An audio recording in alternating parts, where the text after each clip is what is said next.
Please let me know. Ladies and gentlemen, on behalf of the organizers of the 20th International Conference, The Role of the Catholic Church in the Process of European Integration, may I welcome you to the second day of our conference.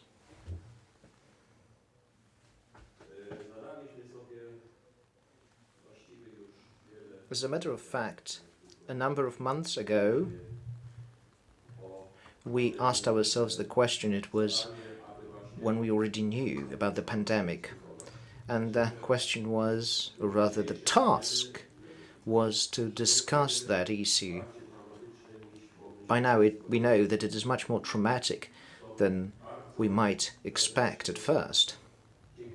For that reason, let me thank all those who have accepted our decision not to invite the audience, participants, to be here, even though it is a Jubilee conference, a conference that is important from the point of view of dialogue between the Church and the world of politics. So thank you for your understanding and for accepting the fact that we decided not to invite the audience here in the studio. Let me thank the panelists who agreed to be here with us in the studio. This is Międzynarodowy Ogród Sztuki, MOS, here in Kraków, and it is here that we're producing this conference for everybody online. Let me welcome General Pacek, a professor of the ENG University, a former rector of the Academy of National Defense. Thank you, sir. May I welcome Dr. Władysław Kośniarz-Kamysz. He is the head of the Polish People's Party and a co-organizer of this joint conference. Online with us are Dr. Peter Liese. Hello, good morning. Also with us we have the head of the Polish Supreme Medical Council, Professor Dr. Andrzej Matyja. Thank you for agreeing to participate in this discussion. The discussion will be moderated by Professor Katarzyna Pisarska, the head of the European Academy of Diplomacy, and also a lecturer at the Warsaw School of Economics. Katarzyna, over to you. Thank you. Let me welcome our great guests and panelists. May I welcome the audience. We hope for interaction with the people who are following this conference, and please put questions to us using social media. Mostly you can do so via YouTube. We're broadcasting live there. But we're also using the Facebook profile of the Polish branch of the Konrad Adenauer Foundation. We'll be collecting your questions and putting them to the panelists. Without further ado, may I welcome once again our guests and present to you the formula that we're going to apply here. I would like to discuss two things here in the context of Europe and the pandemic. In the first part, let us assess the state of affairs. So, we have our guests online. They are saying that they can't hear anything. Professor, am I being heard? I can.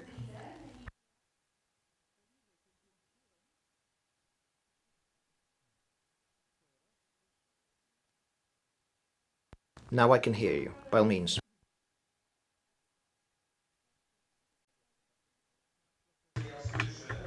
I can hear Professor Liese, but I cannot hear you at all. Can we done something here, technically speaking, so that we can include Professor Matyja in the conversation? Nothing? Oh, right. I have a suggestion. Professor, I believe that the gentleman will be trying to solve the technical issues So we shall begin the discussion, and in the so-called meantime, we will manage to include you in this conversation, in our discussion. You still cannot hear us, if I understand correctly.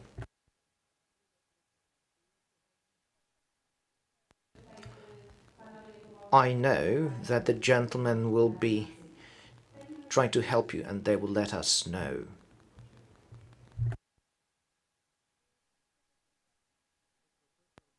Can you turn on the Polish interpretation channel, the Polish interpretation channel? Can we simply call him and tell him then it is necessary for him to listen to the Polish interpretation? Maybe we should turn off our mics, all of us.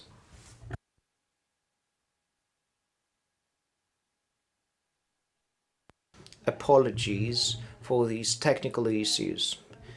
This is the new reality that we live in, and those happen quite often. We are still learning. Is it okay for us to call the professor? So we are calling him. Let us give it a try. We could use the chat to let him know what's happening. Hello? Yes, I can hear you. Okay. Ja, ich kann Sie hören. Here, we just have, we're very sorry, we'll be starting momentarily.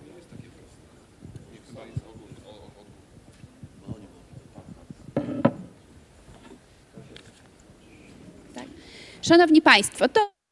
Ladies and gentlemen.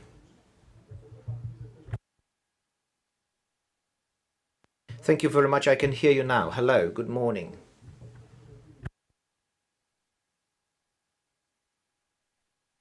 Thank you very much. Professor, welcome. We are happy to hear you. I'm a doctor, not an IT person, and I'm facing some difficulties like any other doctor. It's good that we succeeded. Let us return to our discussion. As I mentioned, I would like to divide this discussion into two parts. Firstly, we would like to discuss the state of affairs. That is, how Europe has been dealing with the first wave of the pandemic. Furthermore, we will try to discuss the countries that are closer to us, that is, what the situation is like in Poland and in Germany. Secondly, we will do some forecasting. We'll try to predict the future. What could we possibly expect in the next months and years? How will the pandemic change our lives? Possibly for good. So first, let us reflect on the state of affairs. I would like to address you, Professor. You are the head of the Supreme Medical Council in Poland, and you are the best person here to assess the situation in Poland. So what's your take on the situation and how we have been doing with COVID-19? Ladies and gentlemen, first, thank you for inviting me to this excellent 20th Jubilee conference.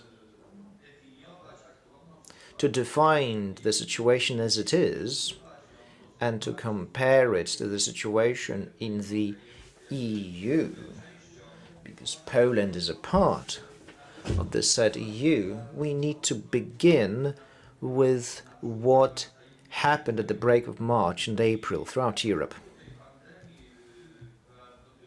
So when the pandemic started, it hurt the most Italy and Spain quite dramatically. And some voices said that the EU was not doing well enough, that the EU was not showing solidarity with Spain and Italy, and if so, to a very, very small degree. Here in Poland, how shall I put it, various EU countries acted by themselves and on their own to deliver the necessary equipment. We, medics, went to Italy to give some assistance there. So these are the examples of this humanitarian bond and help that you could see displayed by the European countries. And another thing is something that stems from the international national law, that is how states treated different in their own countries. I'm talking about the breathing equipment, the necessary personal protection equipment, and so on and so forth. In Poland, we here were not ready when the pandemic hit. The public authorities said that the pandemic will not hurt us. There was no coordination. There was no cohesion when it comes to the decisions taken by the administration. And then when the pandemic here unfolded in Poland,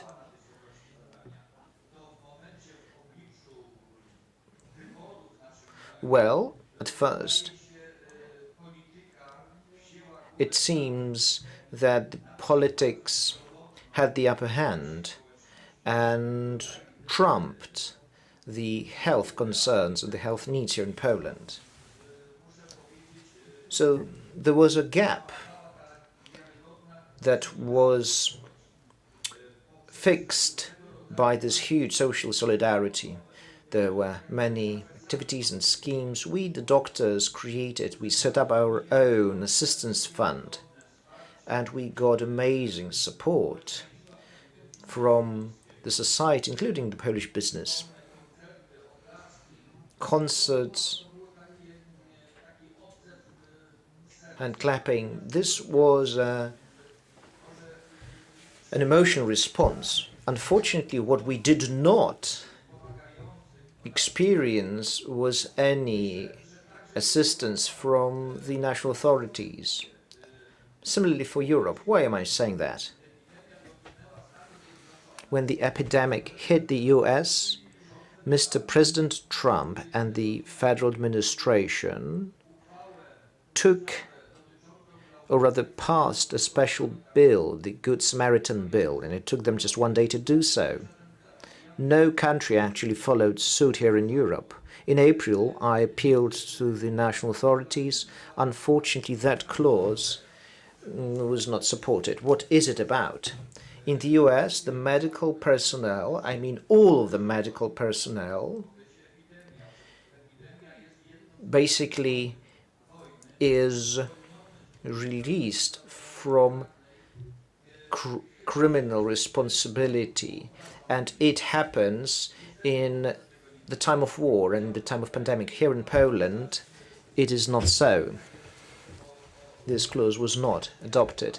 Your conference concerns the role of Christianity. Let me quote the words of John Paul II, a saint. It was in June in 1887 that he said it. But carry each other's burden. Carry each other's burden. And these words should be a source of inspiration for this interhuman international solidarity. The burden is something that is carried by a community together, so never against one another. Never the burden should be carried by a human, by themselves, without any assistance from another person.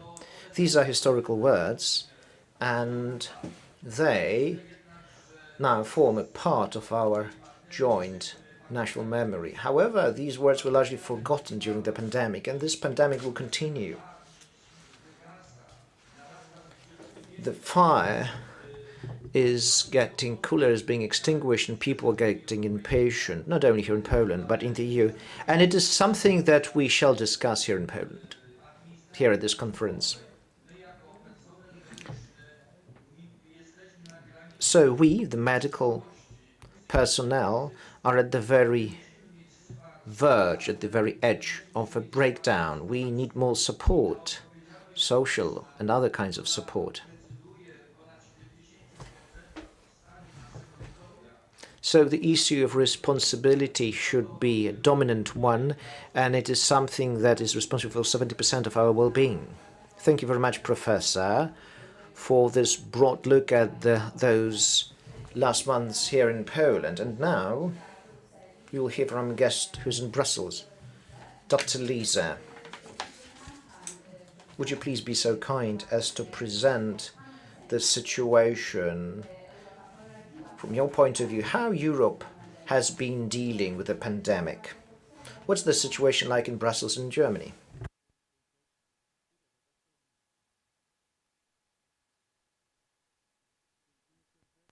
Thank you very much.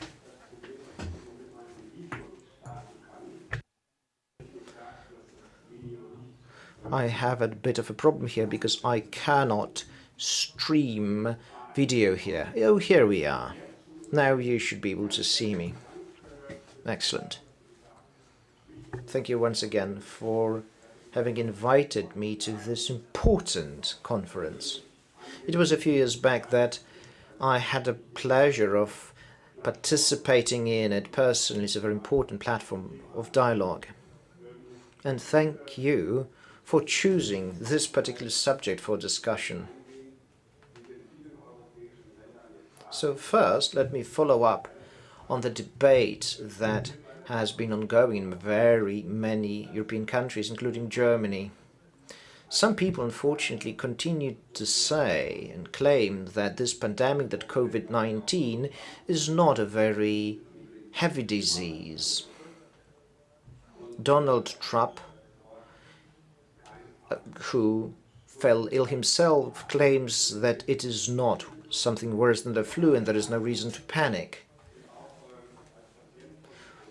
I'm a doctor and other doctors present will agree with me. If somebody suffering from a disease, panic is the worst possible reaction. You always need to be rational about what you do. However, if you have a patient that is hemorrhaging blood or has a major heart stroke, it's not enough to say no panic. No, in such a scenario, you need to act rationally, but fast. Without panic means you need to put people at ease, yes.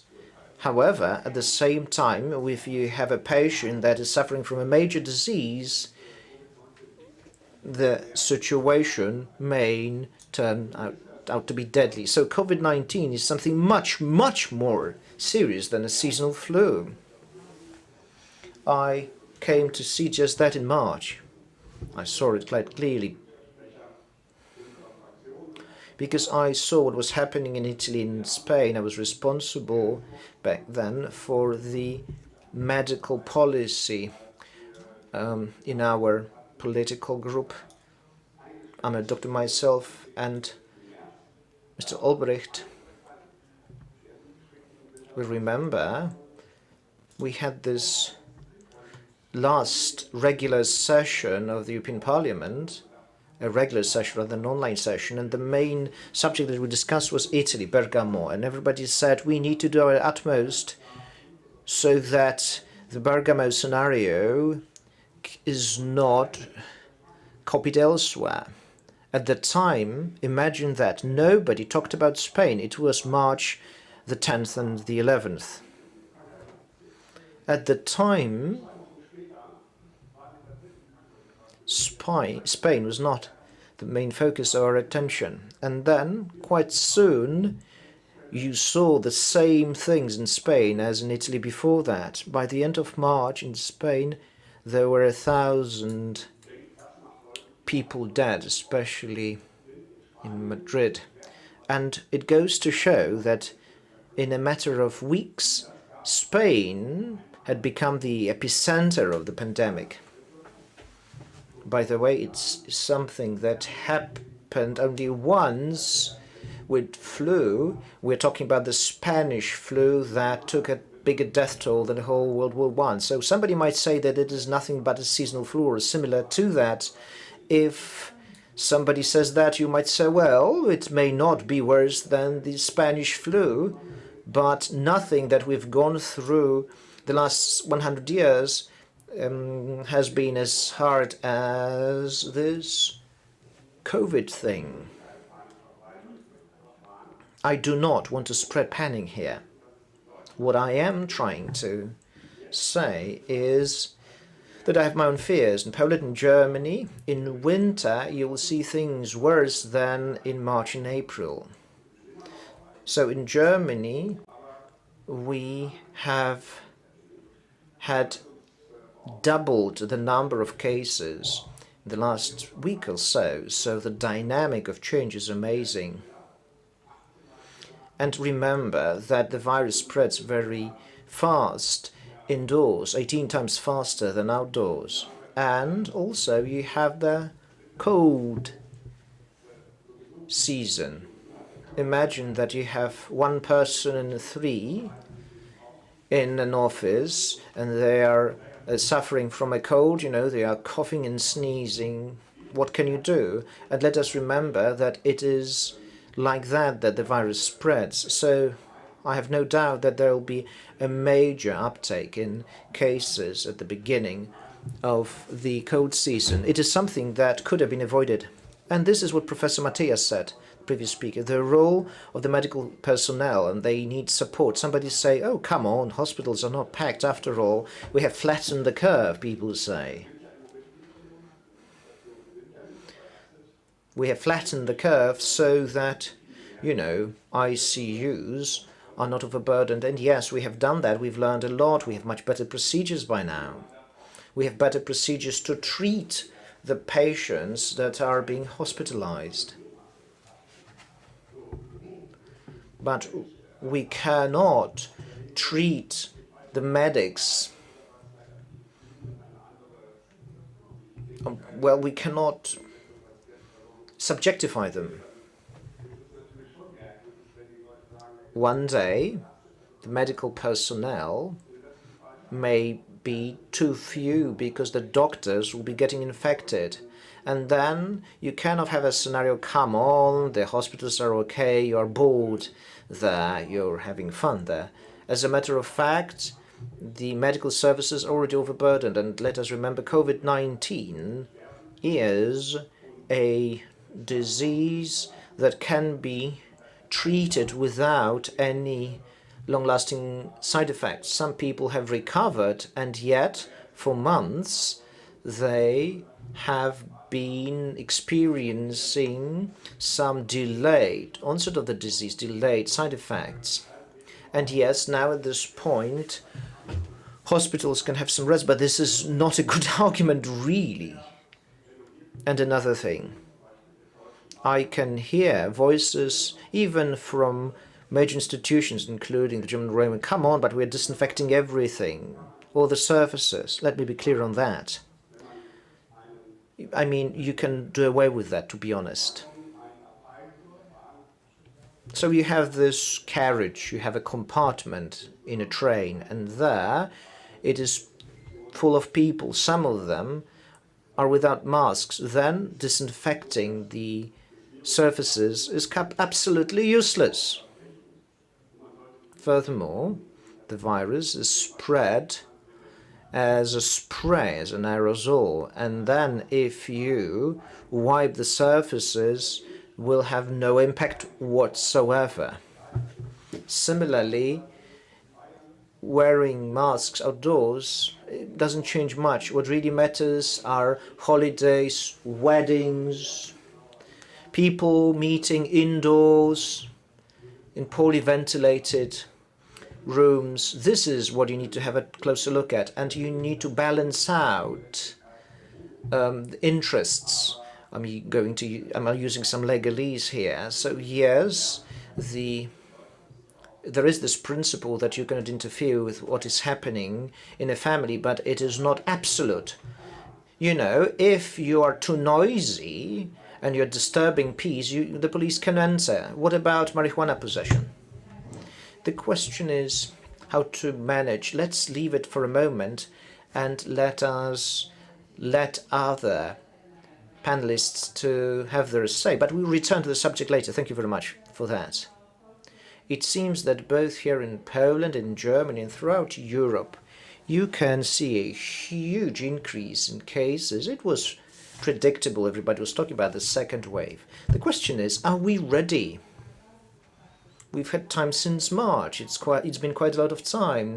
We've had all this time to skillfully prepare, and I'm talking about both national states and the whole EU. MEP, where are we? How do you assess the situation? Ladies and gentlemen, good morning. I'm delighted to be able to be in Krakow again. I've been participating in the series of conferences with MEP Grzyb. I'm delighted, therefore, that we are able to be here with you together again. We remember Bishop Pieronek and his initiative, of course, that we hold so close to our heart. We are at the very beginning of the pandemic. I think this is something that we have to clearly say, referring to your question. Those governing the society in general have lost perhaps this feeling of an immediate threat. I think we have relaxed too much. Firstly, when the pandemic was starting, we saw great social solidarity and social responsibility. The government, the state were not ready for that. The society did very well. There were unfortunately no good contingency plans prepared by the government. It's only recently that first measures were taken with regard to contingency plans. We heard earlier Professor Matyja spoke about the social movement, helping doctors, giving us social support, social solidarity. But now I think it's going to be more difficult.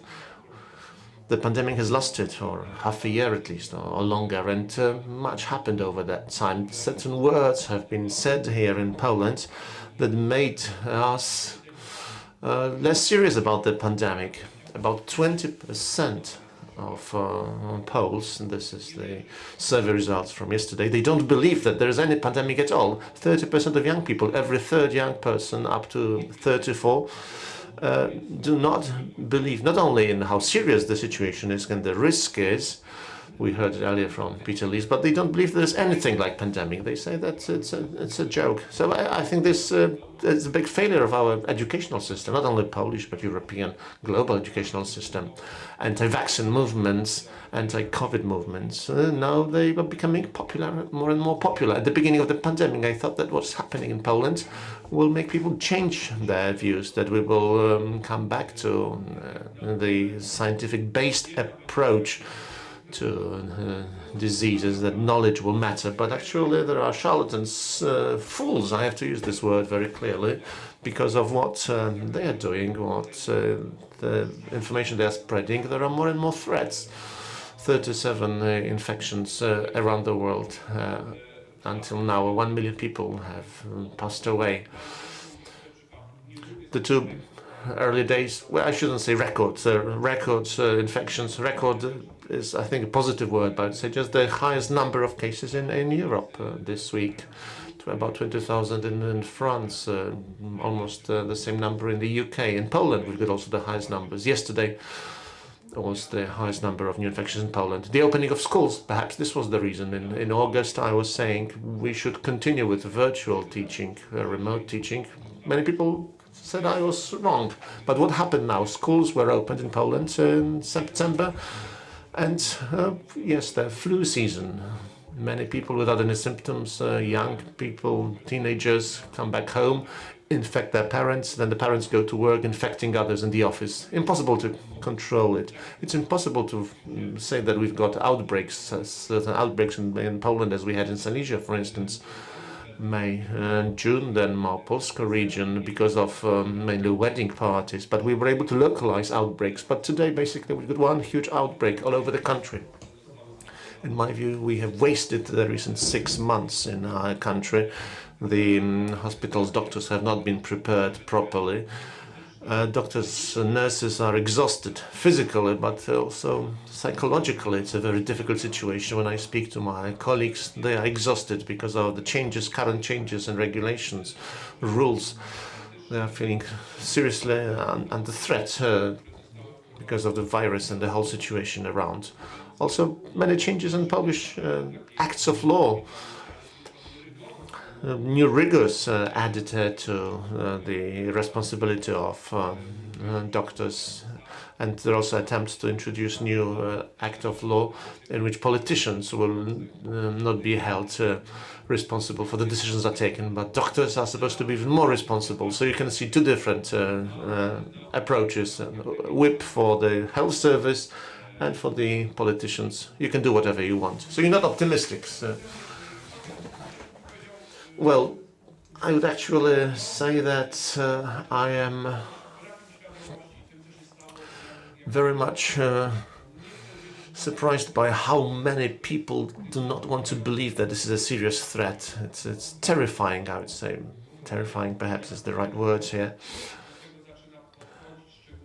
And the approach of the young generation to the pandemic, they say that it's a muzzle. When we speak about face mask, they say that people are enslaved. Well, I wouldn't like certainly to everyone to wear face masks all day long, but some restrictions are necessary. I would prefer regional, sub-regional restrictions, not covering the whole country, as it has been recently in Poland. But as people ignore those principles, this is a serious mistake. And again, we should focus on scientific approach, evidence-based approach. And recently in Poland we had, as you know, elections which took the upper hand. Well, we should not perhaps bring fear to this country, but do you think that the Italian scenario is possible? Hopefully not, that now the current season is dangerous. We've got just the ordinary cold, ordinary flu and COVID-19, so 100,000 in a normal season we had the 100,000 people coming with symptoms of cold or flu. Now additionally COVID. How to draw a difference and test? Do we have enough tests to test COVID or ordinary flu patients? How have we prepared pharmacists? Because again they are not able to administer vaccinations for flu. We don't have enough vaccinations for those 70 or 75 plus. We are running out of vaccines. So I must say the situation is not good. People are not brave enough also to take difficult decisions. I understand that once we start with remote teaching at schools, it would be a very difficult decision, and many parents are against. I speak to those parents very often, but is it better? Do we agree if this decision taken when we have not 4,000 new cases, but 40,000 cases? This might be our reality soon. Next question. In general, we have heard the opinion of 3 medical doctors who are socially engaged and also politically engaged. I'm not a medical doctor, and also you, General, I'm not, but General, you have much experience in strategic planning in crisis, conflict situations. In what way the knowledge that we have in those areas can it be applied here in Poland in the situation of the pandemic? And what is your assessment of the current situation? Well, the current situation is a complex one. There can be no doubt, at least I have no doubt, that the pandemic in Europe took everyone by surprise. Let us not pretend that it was different. Some woke up earlier, some were able to react earlier. Some were ready, they had their strategies and are consistent in implementing strategies. I will not indicate perhaps which countries were doing well. They had their plans, they had a certain strategy for a crisis situation that perhaps will not last a few months, but might even last several years. The current situation, what makes me concerned, of course I am afraid of the current situation. This is what is happening in Poland and other countries. I'm sometimes furious by stupidity. Polish stupidity, but also American stupidity and stupid decisions of ordinary people and decision makers as well. So what we need and what we are missing is strategy. Strategy and clear-cut alternative options for different scenarios of the pandemic. The hospitals are getting full. You don't have to be a specialist in medicine. We are aware of the fact that in Poland they are getting more and more crowded. In general, there was a moment in which the Polish health service seems to be doing quite badly. Cancer specialists in cancer say we will have more and more fatalities because of the current situation in the hospitals. Let us speak in general about the health situation. It's a kind of a war. 1 million people perishing. This can be compared to a war. Of course, the current situation is not a typical war. It's a crisis situation. But what we need today are different options. The first is that perhaps hospitals will get overfilled. What then? What are the plans for that situation? Are there any attempts to help one another in the different countries? Some countries in the EU perhaps will be in a better situation.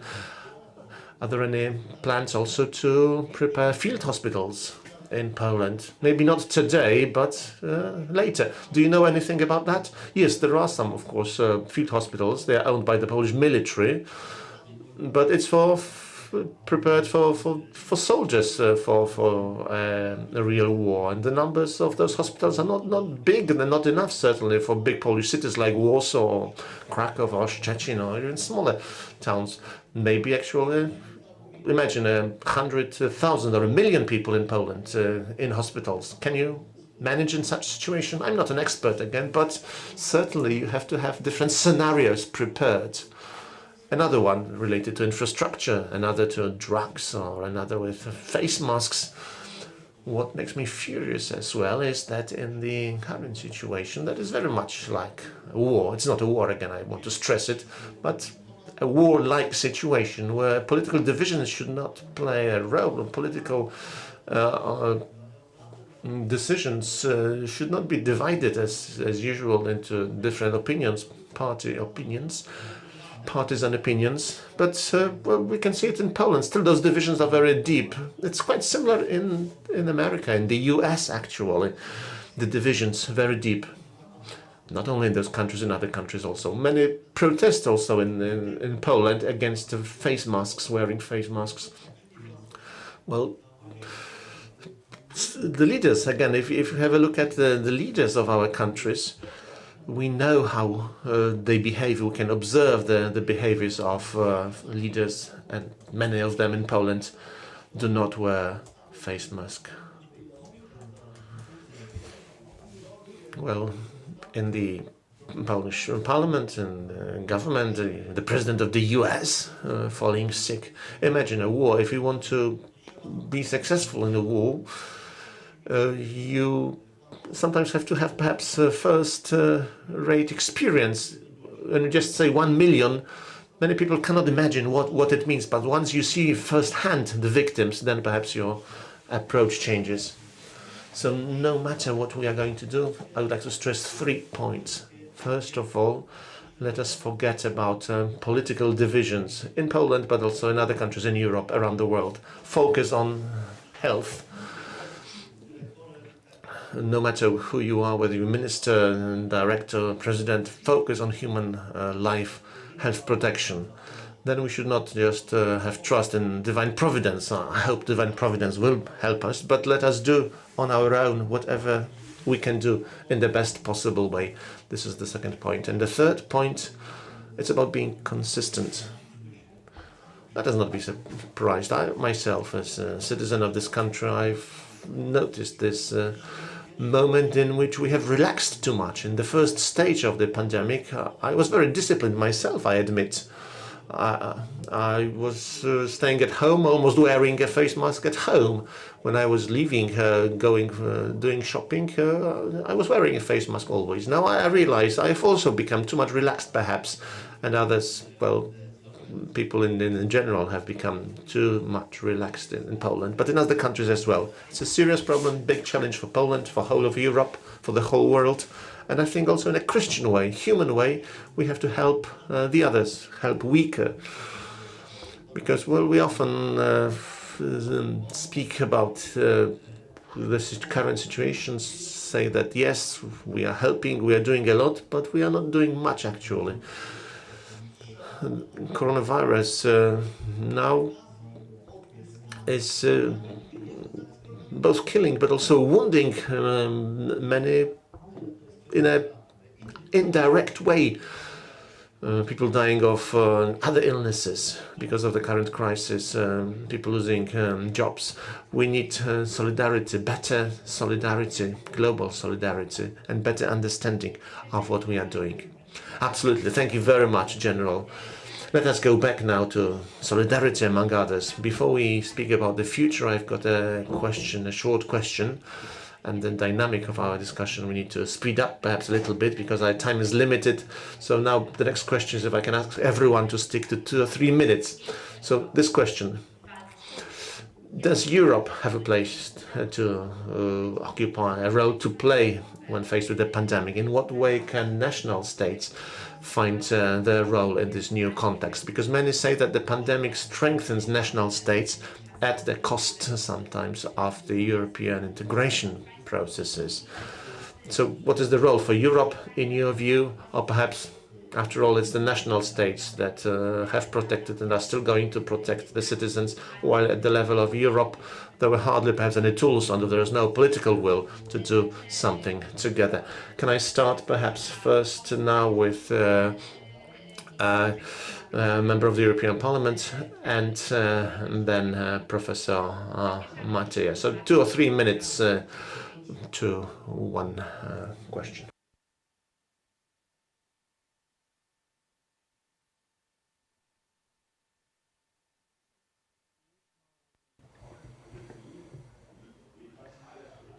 It is right to say that Europe reacted poorly at first. Everybody else did too.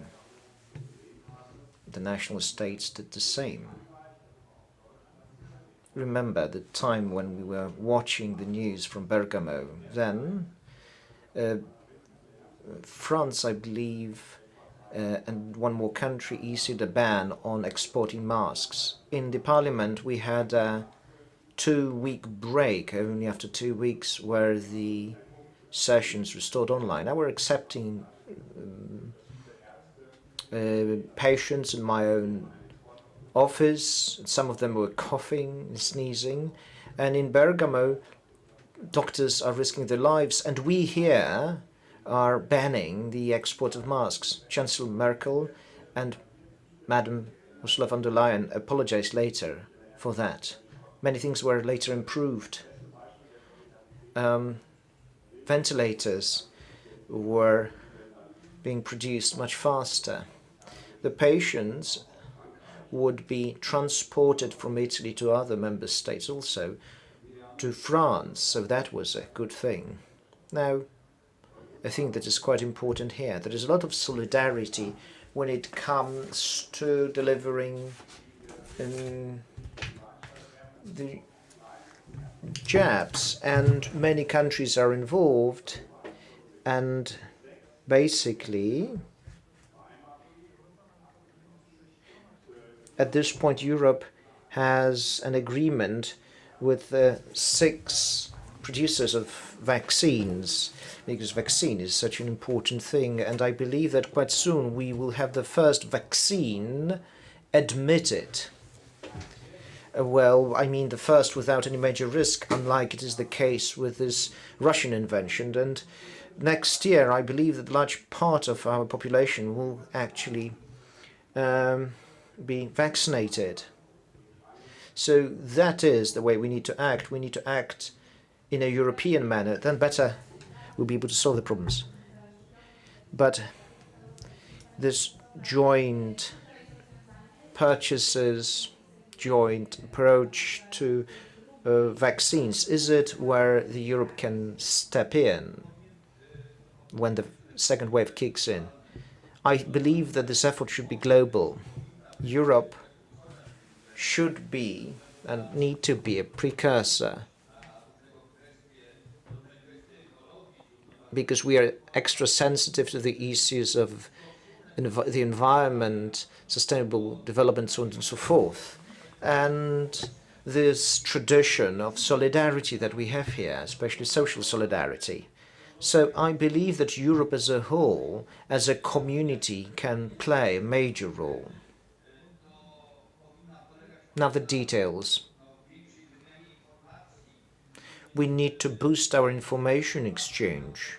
We need to support innovation and scientific research. We need to support the healthcare systems. We know that our own system was too weak and the pandemic laid it all bare.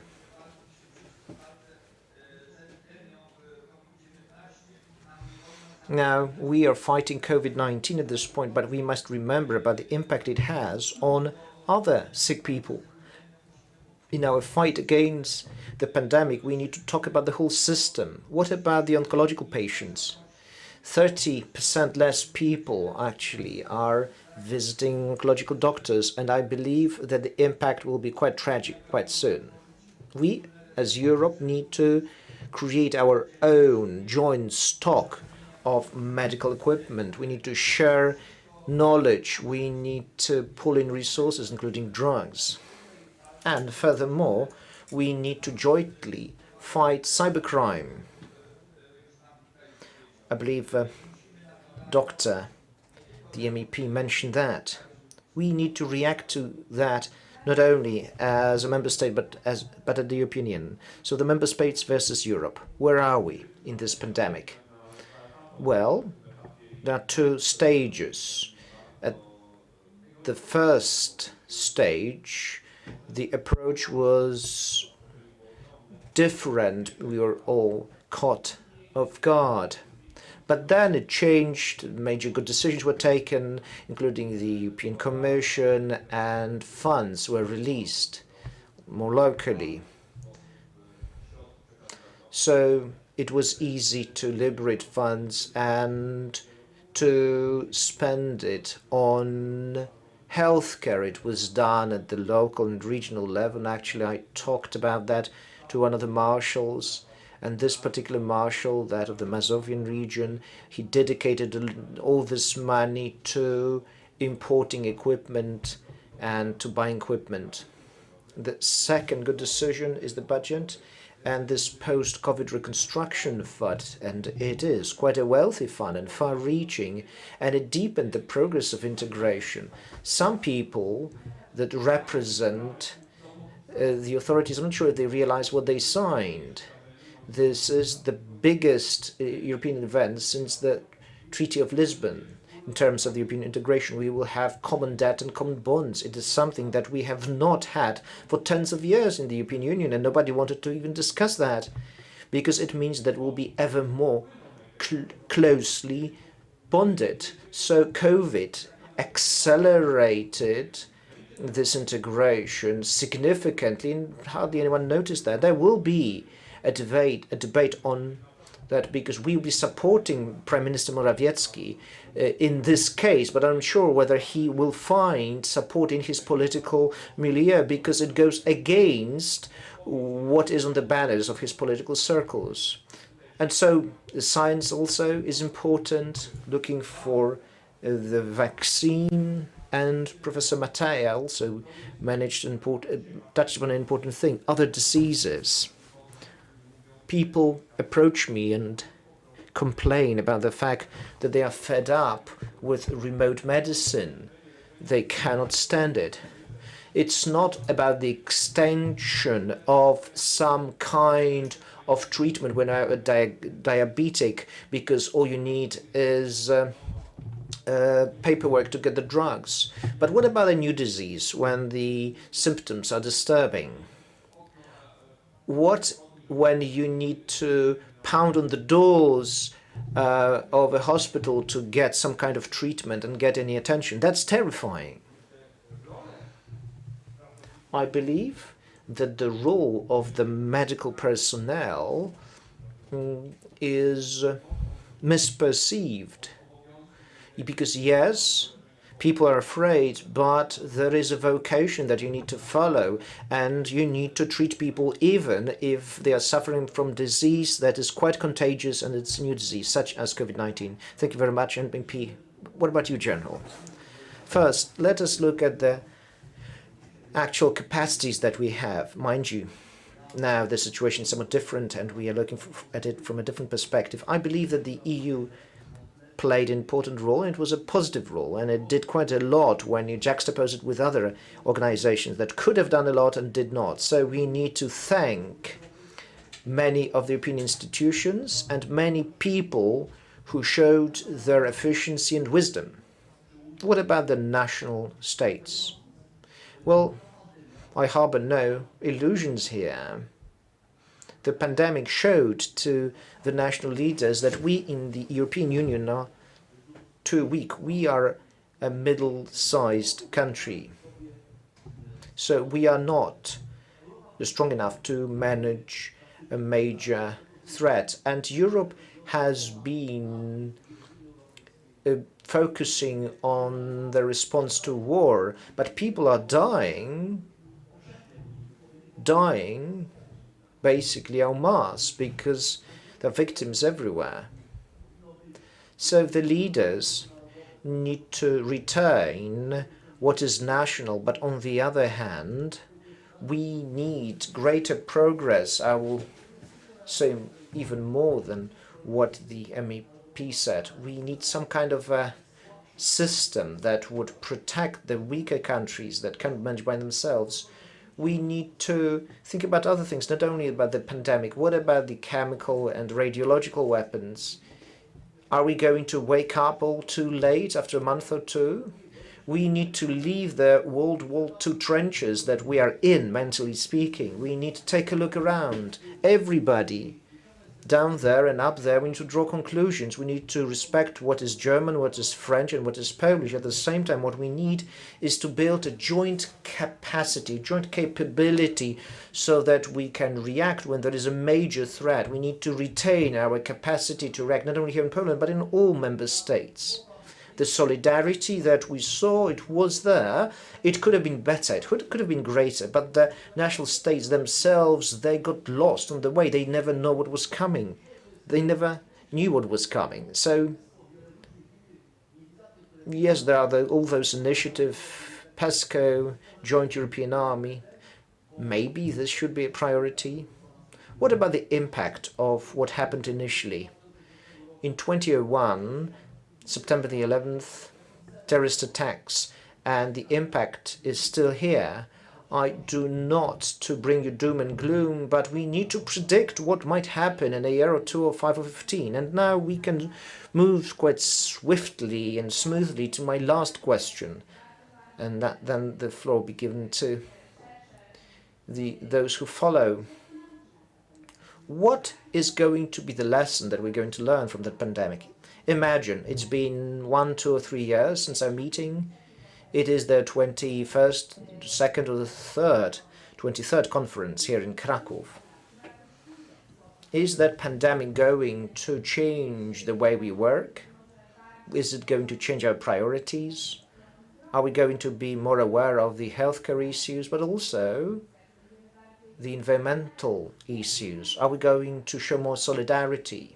So what are you expecting? Because Christianity says that, such crises could make us stronger, strengthen us. So I will begin with you, sir, and then we will move to the people who are following us online. But we might learn something, but first, some things will be opened up and laid bare. What is going to be laid bare is our ignorance and the fact that we are not respecting science and wisdom. So it's been like a thunderstrike for me. I mean, it was striking. You've got all that fake news, those stupid things, at times written by people who simply don't know any better. And they've been manipulating, and I understand them to some extent. But at times, those actions have been planned and programmed, and that's very dangerous. It is something that the general said. So where is the threat these days? In lies and fake news that are spread by the representatives of various authorities in the world. There is this Q movement. It is interesting, mind you, I am by no means a supporter. I'm just intellectually curious about that. It goes against any common interest, and the world is going away from common interest, which is terrifying. We need to stress education and to teach people about the truth, the scientific truth and the historical truth too. And it is something that needs to be taught at schools. And, there is no room for freedom there. Without that, we will find ourselves in a black hole. Some people live fake news and they spread it. So if we do not teach science, people will have the upper hand and the public opinion will be highly manipulated. Because this seed of untruth is being spread, and it is something that needs to be uprooted. You need to separate the lies from the truth. It is something that needs to be taught at schools. More education about truth. I know I am a person that studied biology in depth, but the differences between different genuses was not terribly helpful in my life, even though I had training in that. However, what you need to really know is that vaccines are helpful. Yes, vaccines can have side effects. Any drugs can have side effects. Even over-the-counter drugs can have side effects if you abuse them or if you are oversensitive to them. However, you cannot stop vaccinating because of possible side effects. Because if you stop vaccinations, the diseases return. Apologies for my language. It's not only that I'm trying to ask you, I'm beseeching you, I'm making an appeal here. For 3 years, we will not have any elections. But these days, politicians find it more important to have a hit tweet, and that is more important than the truth. What about the church, the universal church? And it is something that I said as early as 2 years ago. The church is losing its universal character. It is losing its universal character. And it is a path, how shall I put it mildly, it's a path that's going to lead the church to a place where it will have limited capacity to impact people. And there is no common stance here. What about the communion in the hand? The people who take communion in the hand should not be looked down on or stigmatized in some parishes. And in some parishes, they are looked down on or stigmatized. It shouldn't be like that. And it is about knowledge and certain awareness. It is not delivered by the church. What I'm missing is a clear stance by the episcopate, by the bishops and the cardinals, both on the part of the Polish Church and the Universal Church. It should be repeated every day, reiterated. Knowledge is a value. Yes, faith is important. It's a gift that we have. But knowledge is of huge importance. And the Church needs to defend science and knowledge. Thank you very much, sir. Now, over to our guest from Brussels. We have been discussing how our priorities are going to change, and now we have moved to discussing faith and science and the role of the church. Sir, what is the future going to be like?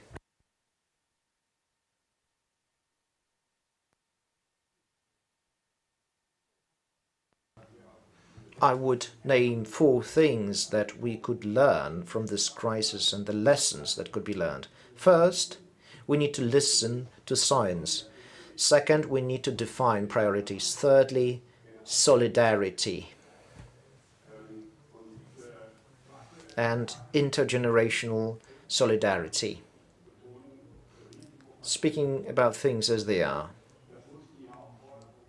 I find it important to stress that we need to protect the patients that are extra vulnerable, exposed to extra risk. And the scope of the risk varies. Many people have weaker immune response due to coexisting diseases, and we need to provide extra protection to those people. It's the politicians, but also the church who are responsible for that. What about the schools? They need to work, but at the price of various limitations elsewhere. Social priorities need to be well defined. And one more thing, we need to protect the elderly, the vulnerable, and we need to make sure that the young people are educated. Now the church. I have my fears here. I've talked to my friends who are involved in the life of the church. Many churchgoers have increased risk, and that risk means that we might lose those people because they might fall victim of this disease. That is why the church needs to clearly define its priorities. This process is a catalyst. It results in the older generations leaving sooner. We can see it quite clear in Germany. We need to stop that. What about celibacy? I have this friend, this father. He fell in love and he became a father, and the Catholic Church banned him from seeing his child. And at the same time, we hear about various members of the clergy abusing and molesting children. And there is this person who has been molesting children, and this person has received a less harsh punishment than a priest who had a relationship with an adult woman. They founded a family and they had a child together. It is something that needs to be discussed. What about healthcare? What is needed here is a closer cooperation with the world of science. It's already been said. We need a closer cooperation at the European level. I do not want you to give you too many examples because I don't want to take too much of your time here. One more thing, the reconstruction fund. It's important. We're doing something that until recently had seemed impossible. Our colleagues from the government are wondering whether the priorities were set up well enough. And the money is often spent which are found to be of high priority at the national level. And the research will get less money in this new financial perspective, and it is something that is not good, and it is something that we need to fight for, and Mr. Albrecht is also a champion of that. And another thing. On the one hand, we are incurring debt, and this is historically unprecedented.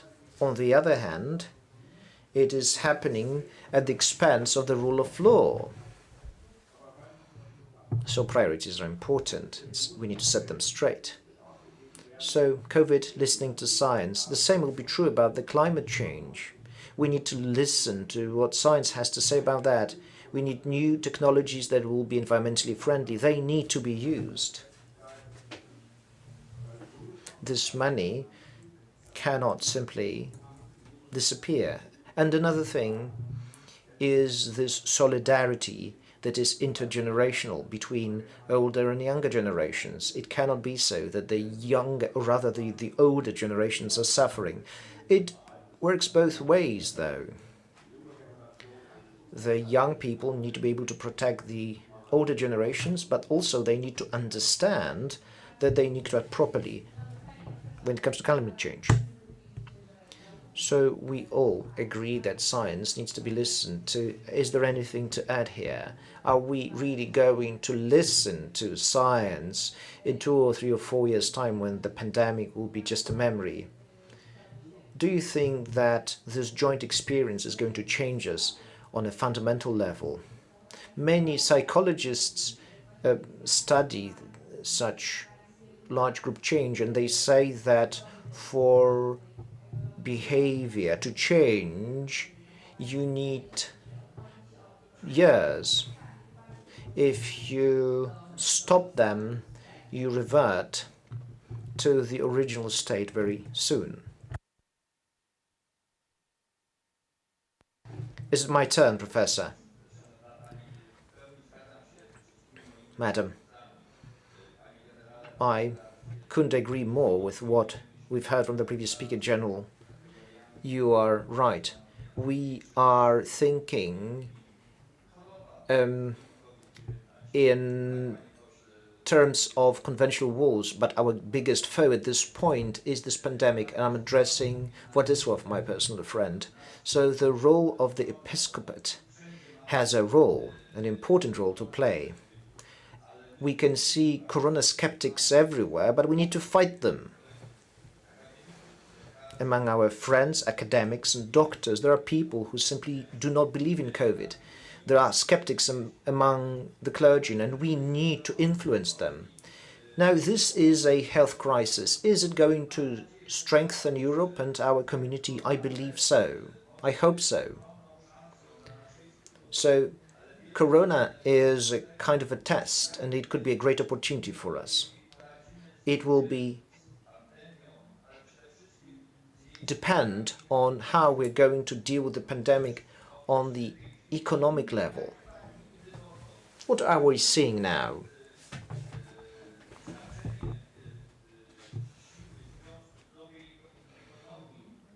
Health, economy, and politics are interconnected. So I hope that Europe passes this exam, and then hopefully the number of Euro enthusiasts will grow. But for that to happen, we need more information, we need health experts, we need the episcopate to step in, and we need social trust. The social trust is low and it's falling. The crisis could possibly strengthen the European Union so that it is not only the economic interests that are important, but also values, human values, respect for other people, respect for life, solidarity, and the idea of subsidiarity. It is something that must never be forgotten. Thank you very much, Professor. General,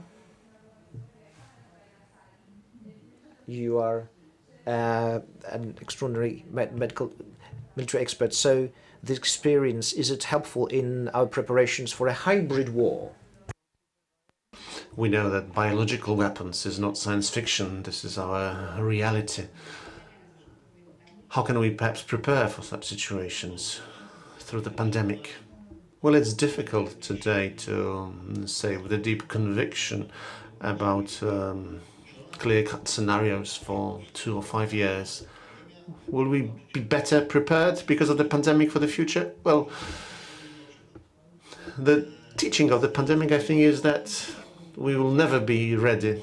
We will never be prepared for whatever happens. At the very beginning, I was quite convinced that the pandemic would have an impact on our values, in our families. When I was talking to friends, colleagues, many had this conviction. Before I go to the military, I have to say that, well, certainly our reality has been changed. We, before the pandemic, already had problems with authorities, but now many of the authorities are gone in Poland, gone completely. The young generation, if you have a look at how they function, not only in Poland, but all over the world. Values, common values, very important, needed for all of us. Those values, some of them, unfortunately, are gone, are seriously weakened. Secondly, some say that the world after the pandemic will be the world of ruined economy. So from the economic point of view, I think that the Chinese People's Republic is going to expand. Chinese Europe is, in my view, the future after the pandemic. Also, the US is going to be weaker. China will be stronger. This is my forecast. Many experts, I understand with Ben Hodgins, you spoke sometime earlier when he spoke about the war between US and China, a possible war. I think such conflict is possible, and a hybrid war we are witnessing today is not only in eastern Ukraine, but there is also some sort of hybrid war between the US and China, also in a way between Russia and some European countries. What are the lessons to be drawn from those conflicts? I fear that apart from what we've heard earlier, what Professor, Member of Parliament have said, they spoke about a positive approach. What can we learn and do good after the pandemic? But I'm afraid there are some thinking about the future, about how to use biological weapons for military purposes. And just as today, we don't use the nuclear weapons because we realize the terrible threat of nuclear weapons and how they can destroy both sides.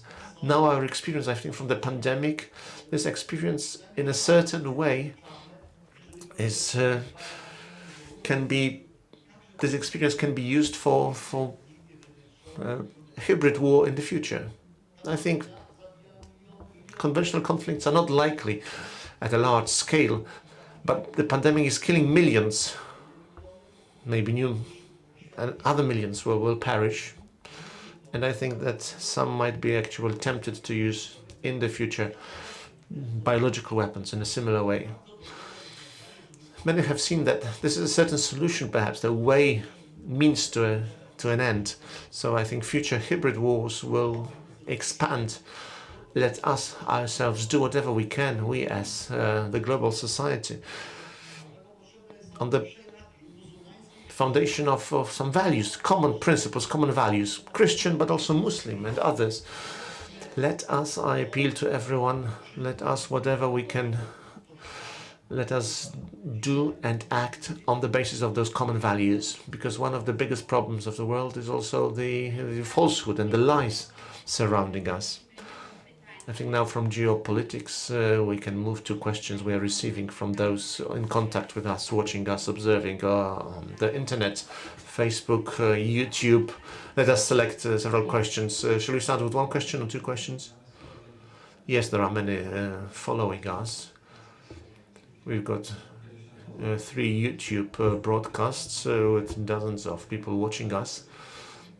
5 questions or more, but perhaps first of all, Priest Stechwe, who has been participating in this conference for years, is sending his regards. So I will start with this. We've got comments as well. Jan Obermeier writes, in order to limit nationalisms in the EU related to the pandemic, decision makers in the EU, especially Poland and Germany, should look for close cooperation in fighting COVID, to understand COVID as a new opportunity, perhaps for new opening for cooperation at the EU level, Poland, Germany. And the second comment, the pandemic has made us realize, Dominika Żukowska-Gardzińska writes this, the pandemic has made us realize that globalization means that we are strong as a community, as much as or as strong as the weakest link, not only in the EU. The question is, what can we practically do? Now there are questions, some of them dedicated to one person, some to several participants. First to Professor Mattia and Dr. Lise. To what degree has the pandemic shown us some lacks in basic education, general education, school education? Because pandemic for many is the source of anti-scientific theories. There is not enough discussion, perhaps, and teaching at schools based on scientific approach. This might be even a bigger threat than the virus itself. And one more question, perhaps, if I may. The next is addressed to Mr. Kosiniak-Kamysz, head of the Polish People's Party. What should be the behavior of the opposition in Poland? Should it cooperate with the government, critically present their views? What are your experiences in Poland about the cooperation? of the opposition parties with the governing parties. And one more to Dr. Lise, another question to Dr. Lise. You have mentioned the initiative of the European Health Programme focused on fighting cancer. This is also an initiative of the Polish EPP members of parliament.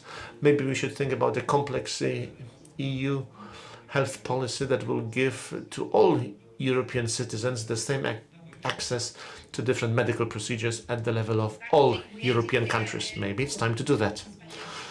Thank you very much. Thank you for being with us and following us online. We have 12 minutes before we have to finish this panel. Can I ask all participants to perhaps refer to the questions and comments that have been made? I give a few minutes to everyone. Professor Mattia, maybe then Dr. Lise. The question on education, social education, school education, what we are doing and what should we be doing better. Well, let me start saying that during the epidemic, different internet platforms, more than 3.4 million of false accounts appeared, false accounts promoting unreasonable behaviors, as I like to put it. There are people not using their reason, others call them people believing in flat earth. And this is my impression that the weakness of our states also has been shown as a result.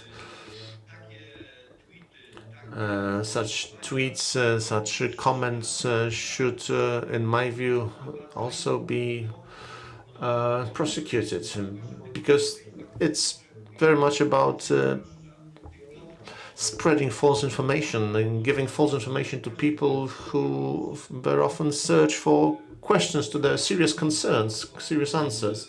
And it's difficult for non-specialists to find what is true and what is not.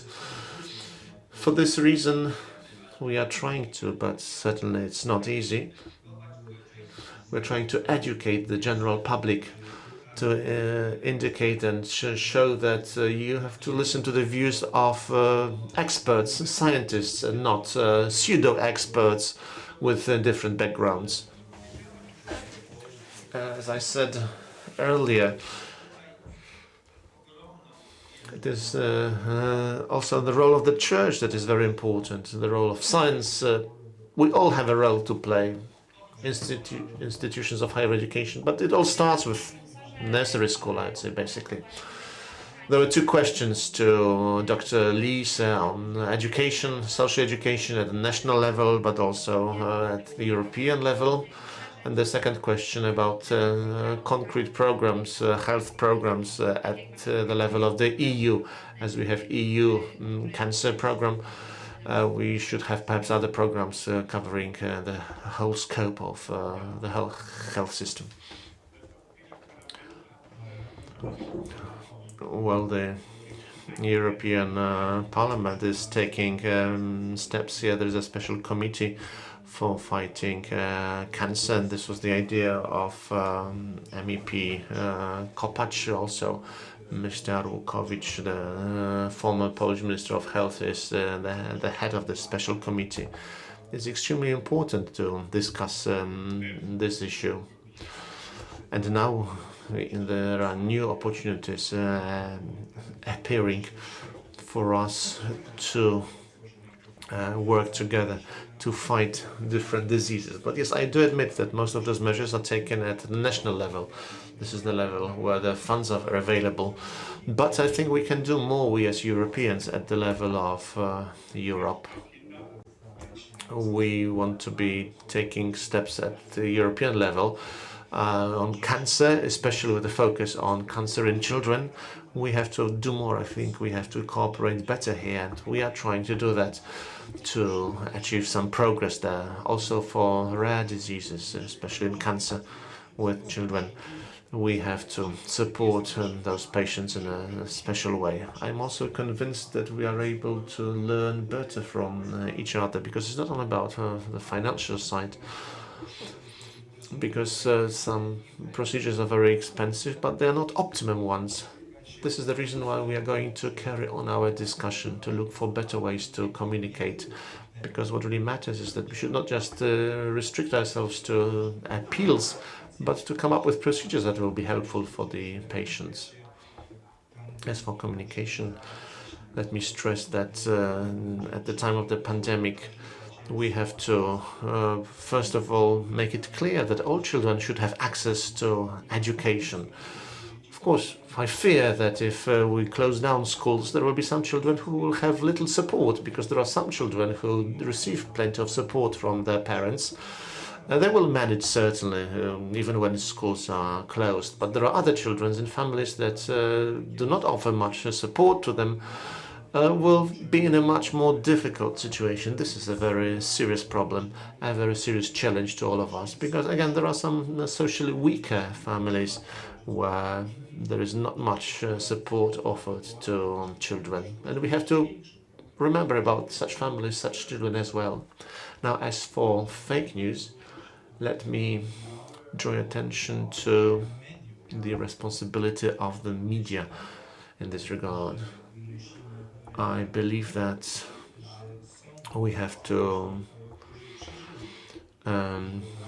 clearly show that many people who survived COVID still suffer negative consequences, still feel health problems today, and this has to be clearly shown to those who have doubts about the seriousness of the pandemic.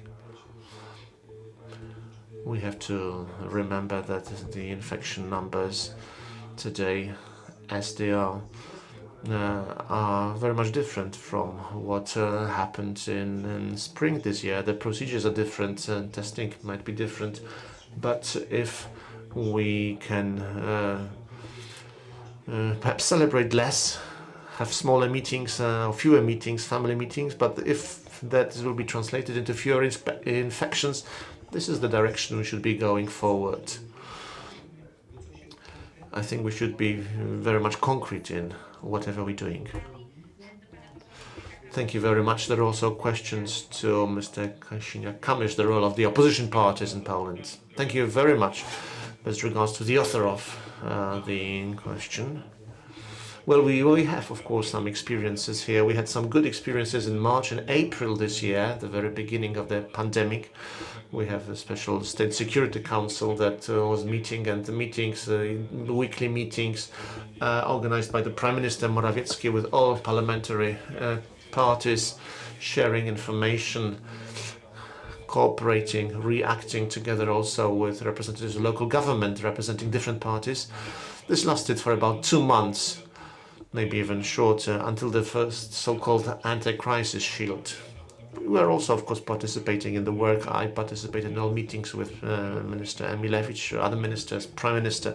We presented our ideas. Even some of the amendments were moving in the direction of being accepted. But then at 3 at night, the Social Dialogue Council was done away with, and voting by letter was to be introduced. So such decisions taken in the middle of the night, 3 o'clock at night, and this was the end of good cooperation.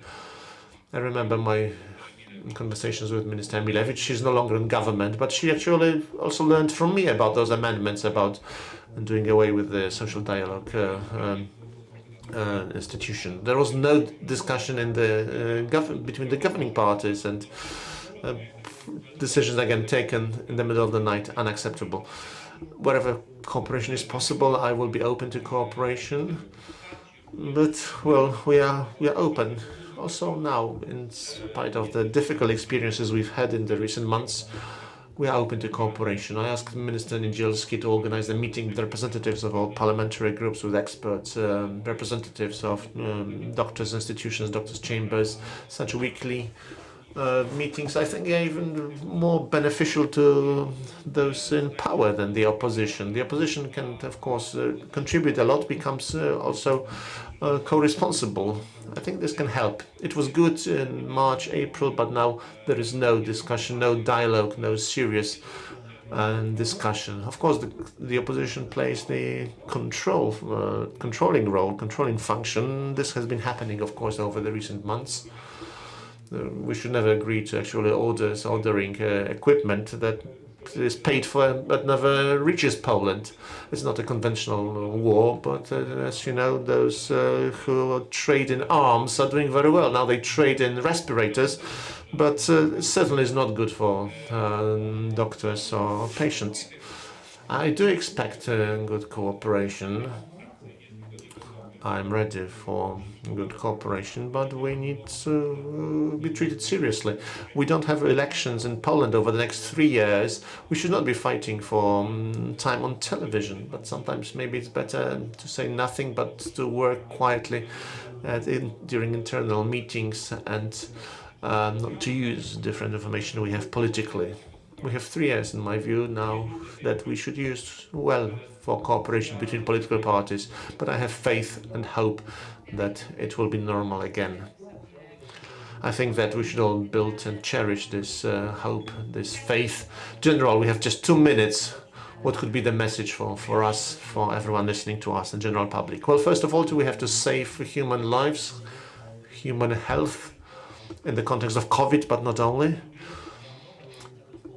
Then we should save the economy, because certainly economic problems are serious.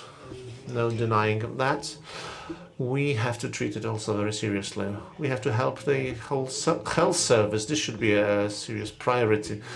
Our health service is in difficulty, but in a few weeks, perhaps months, the health system perhaps in our countries will be not able to function properly anymore. So different assistance programs needed. Whatever is useless should be changed. We've got acts again about the responsibility, penal responsibility of doctors recently introduced. Do away with that. And as for the lessons learned, what we already know is that, well, after COVID, certainly its consequences will be felt for Poland, for Europe, for all of us, for many years. We have to collect information already now and learn lessons. I can agree completely with what Mr. Kościół-Kamysz said. Yes, this is a certain way that should be followed. No focus on political divisions. We should not say who's wrong, who's right, but we have to work together. Whatever we can, we should do it together. We should be human. President, Prime Minister, every man in the street has to contribute. Thank you very much, General. I think this was an excellent message towards the end of this debate. Thank you very much, ladies and gentlemen, for following us. I give the floor to the organizers again.